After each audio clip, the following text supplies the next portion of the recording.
உங்களுக்கு நல்லா முடி வளரணும்னு நினச்சாலும் சரி, வெயிட் லாஸ் பண்ணணும், வெயிட் கெயின் பண்ணணும், இல்லை நல்லா ரிலாக்ஸாக நைட்டு தூங்கணும், ஸ்கின் ஹெல்த்தியாக இருக்கணும், இப்படி எது நினச்சாலும் உங்களுக்கு முதல்ல அவசியம் ப்ரோட்டீன் தான்.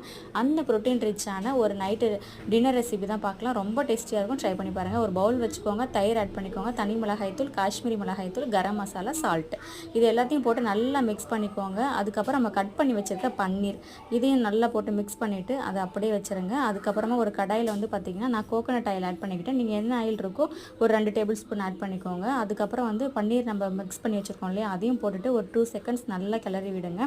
அதுக்கப்புறம் பார்த்திங்கன்னா ரோஸ்ட் ஆன உடனே வெங்காயமும் கொஞ்சம் வந்து கேப்சிகமும் போட்டு நல்லா ஒரு 10 மினிட்ஸ் அப்படியே ரோஸ்ட் பண்ணி தனியாக ஓரமாக வச்சுருங்க. அதுக்கப்புறம் சப்பாத்தி ரெடி பண்ணிவிட்டு அதில் நம்ம ஸ்டஃபிங் கொடுக்க போகிறோம். இது மாதிரி நம்ம ரெகுலராக எடுத்துகிட்டு வரும்போது ப்ரோட்டீன் வந்து பார்த்திங்கன்னா நம்மளுக்கு அதிக அளவில் கிடைக்கும். இது எல்லா பிரச்சனைக்கும், முடி கட்டுற பிரச்சனை, அதுக்கப்புறம் வந்து பார்த்திங்கன்னா வெயிட் லாஸ் பண்ணணும், வெயிட் கெயின் பண்ணணும், எல்லாத்துக்குமே ஒரு சூப்பரான தீர்வாக இருக்கும். அதுக்கப்புறமா நான் இது கூட அந்த ஸ்டஃபிங் கூட வந்து பார்த்திங்கன்னா கட் பண்ண வெங்காயம், அதுக்கப்புறம் முளை கட்டின பச்சை பயிர், இதுதான் மெயின் இன்க்ரீடியன்ஸ் போட்டுக்கோங்க. இதையும் போட்டுட்டு நல்லா ஸ்டஃப் கொடுத்துட்டு சாப்பிட்டு பாருங்கள். டேஸ்டியாக